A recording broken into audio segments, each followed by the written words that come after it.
There are a lot of new emerging car brands on the market, but for this one here, VW executives have driven it and decided to invest $700 million in this very company, taking over 5% of its shares, because the XPeng G9, the large electric SUV, together with its sedan brother, the P7, have a platform which is obviously very interesting to Volkswagen.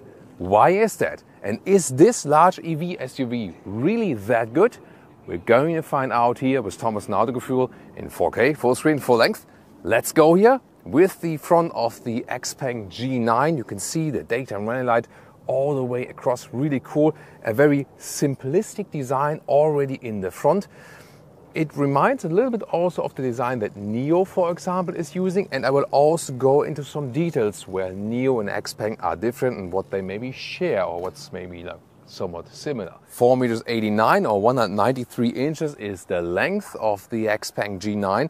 This is more or less a length than towards the Tesla Model X. However, the pricing in Europe is between the Tesla Model Y and the Tesla Model X. So they try to offer a full package for a decent price, cheaper than the competitors.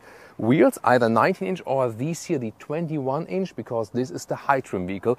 Really beautiful. Look at that here, this knurling around the wheel inside here, this inner part. So beautiful job indeed. The CD value is 0.27 and they make two different versions.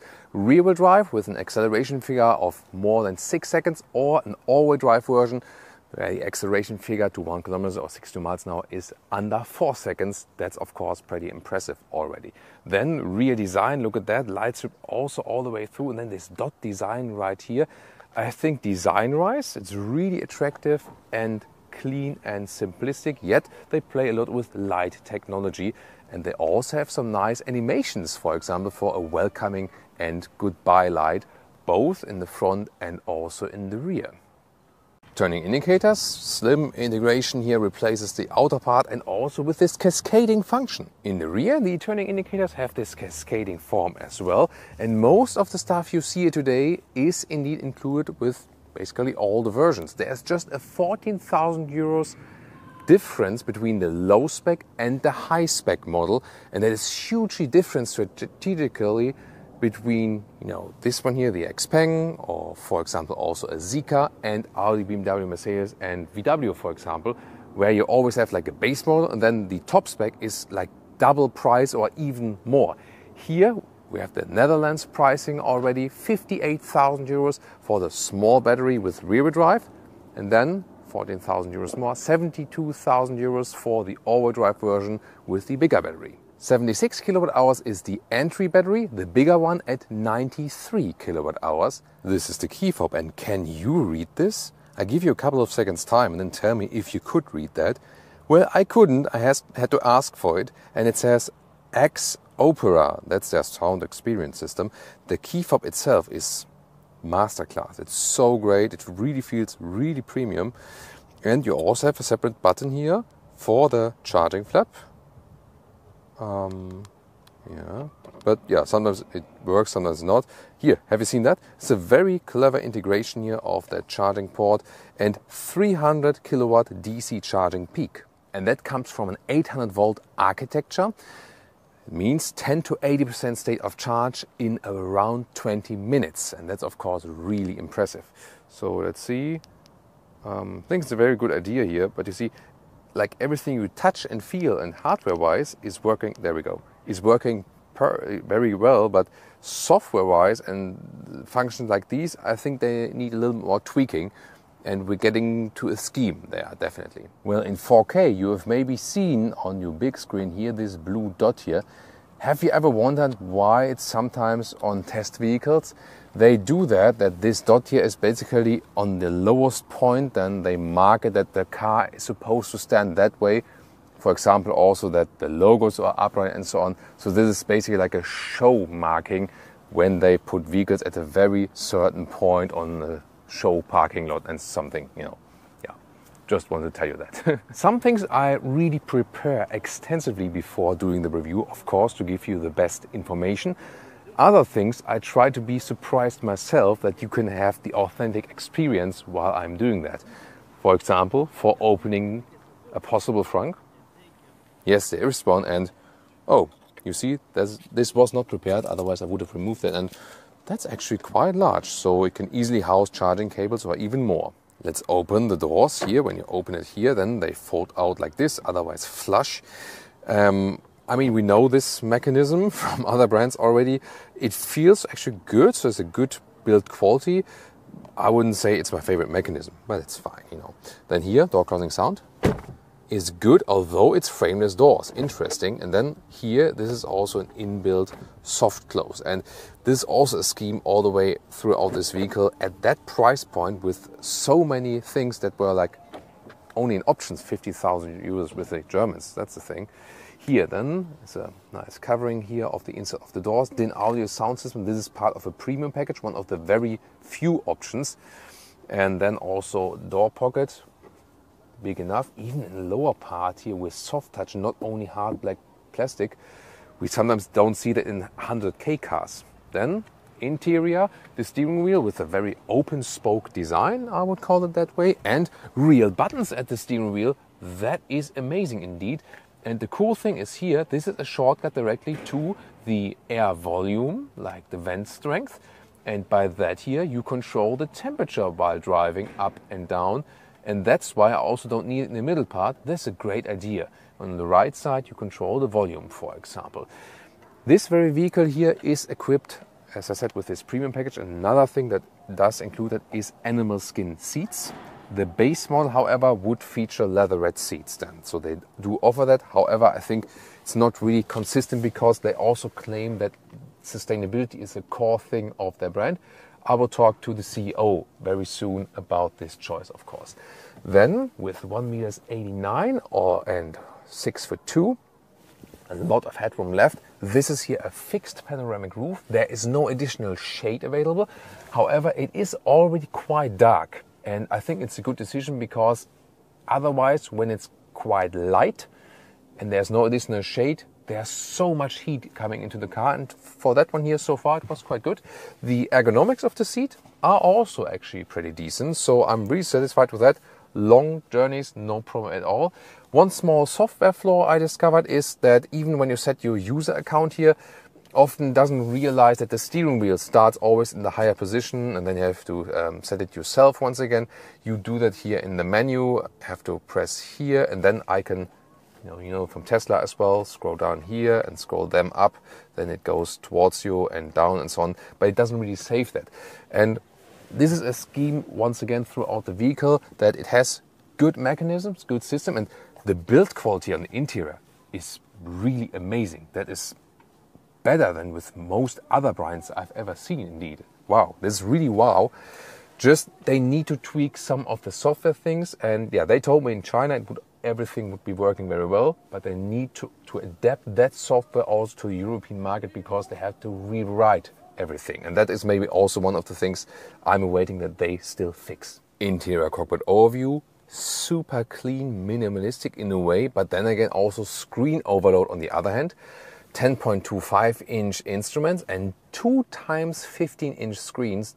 Wow, that's of course like in your face with the screens, and definitely of course inspired by Tesla, maybe copied. What would you say? And also like NIO did basically, also with the menu structure. Or did Tesla just set an industry standard there? What do you think? Digital instruments, quite large and give you the most important information. When you hit the drive mode and change to this, you just have the speed pretty small there in the top part. And once again, as I told you earlier here, when you use your thumb on the left side of the steering wheel, you can control the temperature and also then here the vent strength. So that's a good and easy solution. Remember these here?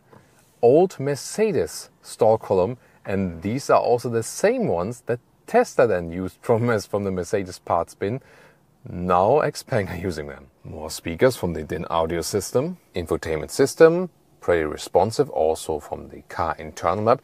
They will also offer Apple CarPlay and Android Auto. That's a difference to NIO and Tesla, who don't do this. Interesting. Then the left side menu structure here. This is where I go to the driving modes and so on. We'll test it on the German Autobahn very soon. Yes, of course, that is Tesla inspired. That is quite obvious, I think. the X-Pilot, they drive level 4 autonomously already in China.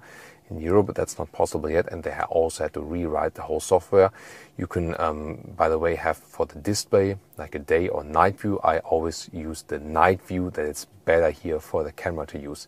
Temperature is changed right here, for example. And here AC on and off. You can also use the voice control. Hey XPeng, temperature 20 degrees. That works, for example. And then you have another app overview. And here, for example, we can also go to the energy meter. We can change a charging limit and then also take a look at the most recent fuel economy. I'll give you an update on the German Autobahn at different speeds than in the driving part. By the way, sometimes when I say good things about Chinese vehicles, I receive criticism and saying like, hey, you are advertising Chinese vehicles. When I sometimes say good things about German vehicles, people say, hey, you advertise German vehicles. The thing is, I show the pros and the cons of every car on the market, and then you can decide. What I actually do is, when I also know the history, the background of the vehicle and the reliability and so on, then I can give a final recommendation with my whole driving impression plus the possible cost of ownership, reliability for the owner. That's why I often, take really hours and hours per day to answer comments or private messages on all different kinds of social networks. But just because I say something is good or bad with the car does never mean that I just on a tendency say like buy a car from a certain region, country or plant or something. Truth is that almost all vehicles nowadays are basically global vehicles because they consist of parts from all around the world, and sometimes manufacturers from that country also manufacture in the other countries. Yeah, it's really hard to draw a line somewhere, What I can understand when people say, I try to find a vehicle to support my local business or my local country or something when the car is also built in there. But to know that, you really have to check each individual model, where it is built and what parts are in there. That's a really tough thing to do. This middle console here is also very clean and well thought out, except for one thing. These are inductive charging pads. It's cool that we have two. However, that if smartphones get so hot here, especially at least the iPhone here, it needs cooling nowadays. Every car needs that when it has an inductive charging pad, so it definitely overheats here. Then these cup holders, it's good that you can pull them up to clean them, and you can pull them down here. Also good feedback, adaptive, and then you push them in again, and then they come up, for example, for cleaning and against fingerprints. They might just be too small for large bottles and so on. This middle armrest here is also cool because it opens both ways. Tell me from which car is it reminding you of, then tell me in the comments. And on the inside there is also decent space, also for the ladies, for handbags. This is, by the way, a high-grade leatherette, so you see it also works that way. Yeah, but it's also very good use of our space. Oh, even with cooling on the inside. A large lower storage area here, USB-A and USB-C charging, and another 12-volt power supply. Yeah, sometimes I also take my glasses off that I don't have like any reflections from an external light inside the glasses. What I want to tell you is that the lettering of XPeng on the outside and so on, and the name, like the pronunciation XPeng, is just used internationally. Inside China they say Xiaopeng and they just use the logo. And Leah is showing us her favorite feature, and that is the passenger mirror. It has this, very elaborated style, and then automatically there is a mode in the passenger infotainment system where you can adapt and change the lighting there, especially for makeup features. And look at that, you can even set an individual seat mode for the makeup position. And the passenger seat here also has a special relaxing function here with this calf rest. Goes quite high actually then for this maybe sleeping while charging. By the way, you can see from my driving position, I cannot see the passenger display. I have to go around like this, and then I can see it, because only the passenger is supposed to see it, and it's basically mirroring what you also see on the left. And you can set your own temperature, the seat heating and so on, or then the special like makeup function or a yoga mode even. rear doors. Even these have a good door closing sound, although they are frameless. And on the inside, all the way soft materials, even at the bottom of the rear doors. And as I said, we hardly see that in nowadays premium cars. Wow. Here you can also control the back part of the rear seats at the inside of the doors. And this little button here, this fella, is a mute button. Every single seat, also in the rear, has a mute button for the infotainment system. And if you wonder now, will the kids play around with that?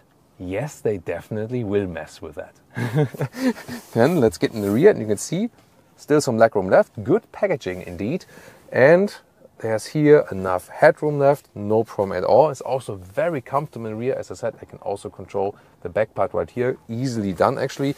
There is no middle tunnel, really using a dedicated EV platform, so you can easily house 5 tall adults in here. This is also this gentleman's function here, that the driver can control the co-driver seat easily like this. And we can pull down this control unit here. And then there are some cup holders in the front. And here, is this dampened? No, this is not dampened. I mean, if that would be dampened now, then I would say like, okay, this is like the best build quality I've seen, you know. But yeah, at least something I can find they can improve here. But once again, it's astonishing how well this interior is built. Also check out this rear handle here with soft close or soft retraction. And there are also lights here, and everything you see and feel just feels amazing. Now checking out the trunk or the boot. This is here in the standard configuration, 660 liter up to 1580 liters. Let's check it out. Here first of all, top cover has no rails at the side, and then the normal length is about 1 meter or 40 inches. It's actually quite decent, and the width also easily 1 meter or 40 inches, even between the wheel arches.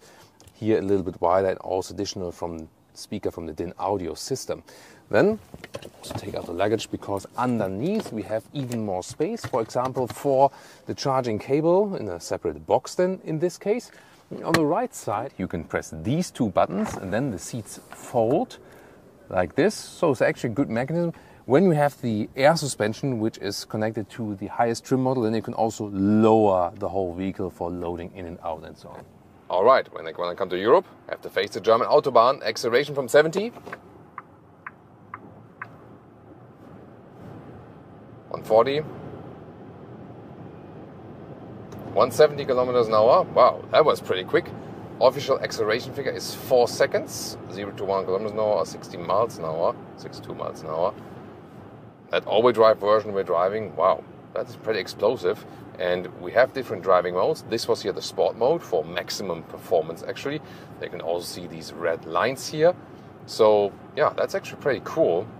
And at the same time, you can also go back to the standard mode when you want to relax. Yeah, there is always some kind of sound feedback for that. This top trim version is also equipped with the air suspension and 21-inch wheels. So when you're driving over some small bumps, then you feel 21-inch wheels, of course, have less dampening than 19-inch wheels, than the base ones. However, the air suspension is also doing a good job, because it makes this ride a little bit softer, and you can have both, basically, comfort and sportiness, because when you go back here to the sports mode, then the ride gets a little bit stiffer. What is not changing that much is actually the steering wheel. Let's test it here. Sport mode versus standard mode. Doesn't make any difference, I feel. And that's the one thing about agility of this vehicle. You don't have this feedback from the steering.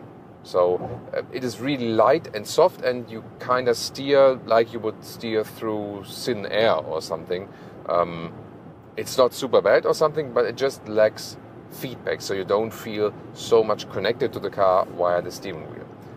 Noise insulation, driving here 130 kilometers an hour, so like around 70-80 miles an hour, and it's really very silent, and the vehicle is very calm on the road. Let's do a lane change here in the normal mode. Yeah, it's also very relaxed, changing back, accelerating while doing that, really relaxed indeed. As for braking, you can set different modes. You can have medium, low, high, or the X pedal. Too frequent operation. Please try again later. Okay, so they're trying to prevent you to change stuff too often, obviously, while driving. So when you have low, then you lift your throttle off the pedal and there's hardly any recuperation. And the other extreme would be then the X pedal, and that one would be then kind of like a one pedal driving feeling. So you can decide what you want to go for. Let's go back into the sports mode. So how does it behave here when you lane change then? Yeah, it's a little bit stiffer from the suspension, definitely more feedback. So it feels really good. You feel you're driving a big and heavy SUV, yeah, considering also that size of the battery, yes, of course. But still, hardware-wise, I have to say, it's very well done. And if you then think about that, for example, the competition from NIO and Tesla, they have similar offerings, like also in the size and so on, but they're both way more expensive. Then you think about, does Tesla or NIO offer anything else what they don't offer here? Or then, of course, thinking about the big Germans, Mercedes, Audi, BMW, do they have something against this here? And then it gets really tricky, especially at that price point here. So that's the very interesting thing. Remember, this one here, length of Tesla Model X. But congestion zone ahead. Thank you, I didn't ask for that. But the price between the Y and the X. So, and that's always the thing, that they offer the products full spec and so on at a very decent price. Wow, the acceleration is really quick, especially in the sports mode here. So the rear-wheel drive version itself would surely be enough, I would feel. Congestion zone ahead. Okay, I don't need that, and also not so loud. Here now in this corner, yeah, don't feel so much connected to the steering, but the car feels actually quite agile, besides from that not connection from the steering. The turning indicator, by the way, is always going back to the neutral position, but without, you know, giving you a haptic feedback when the turning indicator sound is over. So do it like this, and then you have to press it back again, basically. Or sometimes, let's see if it does here, when I'm going right, then turning left, it should cancel the turning indicator process. Yeah, it does it, but it doesn't flip back or something, so you don't get a haptic feedback for that. It's very interesting when you use the turning indicator. You just hear it on the left side when you're turning left, and you just hear it on the right side when you use the right turning indicator. That's also a very interesting thing. When we are at speed, 120, let's go. Good performance, 160, 170, 180. Almost 200 kilometers an hour, 125 miles an hour. Wow, now it gets really rough and also a little bit out of control in a way, you know, in comparison. There you feel that the 21-inch wheels are kind of big for that vehicle, definitely. Air suspension set on sports mode. Also, once again, a little bit stiff. Let's put it to standard once again, see if this... Yeah, it's tricky to change that in the screen while driving, definitely. Yeah, now we're a little bit softer, but overall, the setup of the vehicle is not too soft, I would say. At the same time, when you accelerate here a little bit, then you can make it, a little bit shaky. But overall, I'm really happy with the hardware they deliver here. And after all, this large SUV is not meant primarily for that very sporty drive, but more for this, constant cruise and relax and so on. And I think the seat ergonomics is also very good. So they have good long-term comfort. I can always say that. And there's also this spacious, roomy atmosphere and so on. And I mean, we're driving really fast, 150 kilometers an hour now, and it's still very silent in here. I mean, some software things you already heard can be annoying at times. At least I feel it's quite pretty cool that I can change the temperature here on the left side of the steering wheel with the jog wheel here, and also the vent strength right and left. That's easily done, so I can control the climate unit easily while driving, although nothing is here, so I don't have to use that in the touchscreen. I'm really happy for that. So this is a very good solution they found in here directly at the steering wheel. Overall, I think the Autobahn test itself, that one is already mastered. The question now is, of course, about the assistant driving system. X-Pilot ACC activated. Please drive carefully. Okay. And now, let's see. Here I put the speed a little bit higher with my left thumb. Distance to a car in front of me is being kept. This so-called X pilot is activated. It's also here. Lane departure sensitivity, let's put it to normal. Speed limit assist. Feel the distance maybe a little bit too far. Yeah, I can adjust the distance. Let's put it a little bit closer here. It's also an easy solution to control the distance here. So always when the ACC is activated, then the distance can be ruled here at the steering wheel. Lane keeping Congestion zone ahead. Yeah, that's a little bit annoying, I have to say. Hands on the steering wheel, he's saying. So in here, like the lane keeping assist is also, yeah, you see. So the assistance systems are not really on a standard yet where I would say like, hey, this is like super great and I would trust in that. And the reason for that is in China, they're already driving level 4 autonomous with this vehicle here. And they say that's working perfectly. But then they come to Europe and they have to reprogram all the cars. They basically have to Congestion zone ahead. Throw the software to the trash because of data security issues here in Europe. They can't just copy-paste all the stuff and then they have to rework the stuff, and it can be that things are not working. So software-wise, and we've seen it with all Chinese manufacturers so far, they still have to tweak all the stuff for the European market. But performance and hardware is definitely already tweaked for the European market. Wow, that is working very well. So once again, impressed while driving. I think if they could tweak the steering input, the connection from steering to the driver, steering wheel, vehicle, road, that would be something that would need to be done. I think you can fix that. Also, software setup wise and so on. Yeah, and then of course still work a little bit more with the software right there.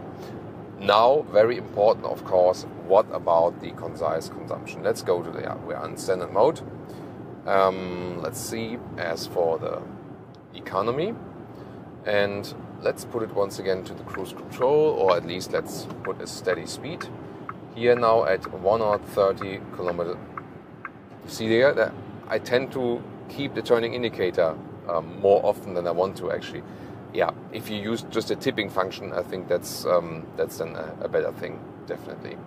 So, and I put it now here to the recent 2.5 kilometers, and we're driving now steady like 125, 130 kilometers an hour, and see what economy figure we can score there. Then we'll go to 100, because that's also like a very typical motorway speed, 1 kilometers an hour, like 60 miles an hour. Of course, when you drive really, really fast, like we did here, really floor it out. Now we had a pretty high energy consumption, was more than 25, like 26 kilowatt hours on 1 kilometers. That's of course pretty high, but absolutely normal when we really floor it out. And let's see what can we score now with some realistic long-term and also non-German speeds here. So at 130 kilometers now, we're around 22 kilowatt hours on 1 kilometers. That's close, a little bit less than 3 miles per kilowatt hour. And now I've been driving 100 kilometers an hour or 60 miles an hour for quite some time. And the average here is around 20 kilowatt hours on 1 kilometer, so slightly less. And that's a little bit more than 3 miles per kilowatt hour. That would mean a concise range at very good temperatures here, 23 degrees outside, so 73, 74 degrees Fahrenheit. Here around 460 kilometers or 290 miles. And we also tested the city consumption for you, so rather lower speeds and so on. This is then at 15 kilowatt hours on 1 kilometer, so that's more like 4 miles per kilowatt hour. That would then mean a city driving range in good mild temperatures of more than 600 kilometers or 370 miles. So it really depends, but I think a good average is always when you drive 1 kilometers or 60 miles now, because it shows that it also can drive, at significant speeds in a good way. So considering at that price, with that high spec and equipment, everything it delivers and so on, this is really impressive. And I can very well understand why VW is spending $700 million on this platform here. They will use this actually, first of all, for 2 Chinese models, similar to this one, the big SUV, and also for the big sedan.